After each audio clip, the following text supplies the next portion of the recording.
ano nating cock cage natin. So yan, 5 door siya, may pupo tray, removable bubong, may insulation foam.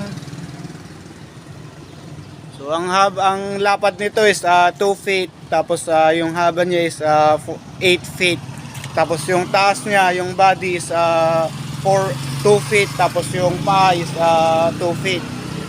Tapos yung bubong niya is long span. So yan, maganda. So pwedeng bisitahin dito sa pwesto at makita ng personal. Yan.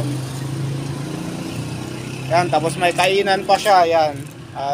5 door to. 5 doors. So yan.